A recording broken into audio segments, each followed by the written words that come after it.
28 जनवरी को हुए विमान हादसे में हुई अजीत पवार की मौत पर एक बड़ा खुलासा हुआ है और इस एक खुलासे ने महाराष्ट्र की सियासत को हिला दिया है।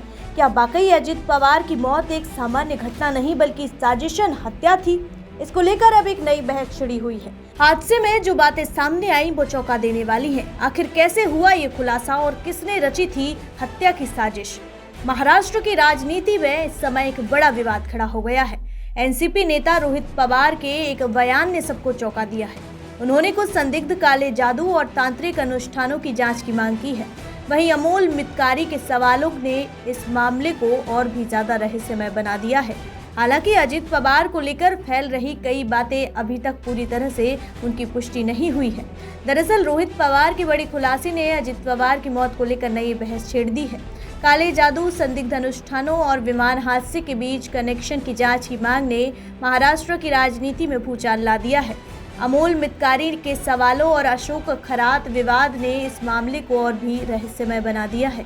महाराष्ट्र की राजनीति में इस वक्त एक ऐसा बवंडर खड़ा हो गया है जिसने सत्ता के गलियारों से लेकर आम जनता तक के होश उड़ा दिए हैं। और ये मामला अब सिर्फ बयानों तक सीमित नहीं रहा बल्कि इसमें अंधविश्वास, तंत्र मंत्र और एक बेहद दुखद विमान हादसे के तार जुड़ते नजर आ रहे हैं।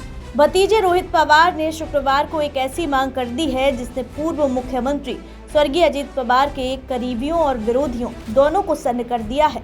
रोहित पवार ने अजीत पवार के आवास के पास हुई कथित काले जादू की घटनाओं की उच्च स्तरीय जांच की मांग की है। रोहित पवार ने सनसनीखेज आरोप लगाते हुए कहा कि पिछले साल पुणे के भिगवड़ रोड स्थित सहयोग सोसाइटी और मुंबई के हाई प्रोफाइल देवगिरी बंगले के पास कुछ संदिग्ध और अंधविश्वास से जुड़े अनुष्ठान किए गए थे। उन्होंने साफ शब्दों में कहा कि महाराष्ट्र जैसा प्रगतिशील राज्य जो समाज सुधारकों की धरती रहा है, वहां इस तरह के दकियानूसी और डरावनी गतिविधियों के लिए कोई जगह नहीं होनी चाहिए। रोहित पवार ने सवाल उठाया कि आखिर आधी रात को इन महत्वपूर्ण राजनीतिक ठिकानों के बाहर कौन से तांत्रिक अनुष्ठान किए जा रहे थे और उनके पीछे किसका दिमाग था। 28 जनवरी का दिन काला दिन था और इस मामले में सबसे बड़ा मोड़ तब आया जब एनसीपी नेता अमोल मितकारी ने सोशल मीडिया प्लेटफॉर्म एक्स पर कुछ चुभते हुए सवाल दागे।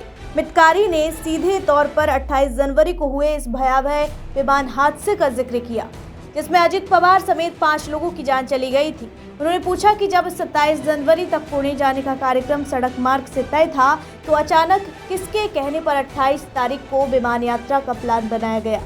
क्या इस अचानक हुए बदलाव के पीछे कोई तांत्रिक सलाह थी?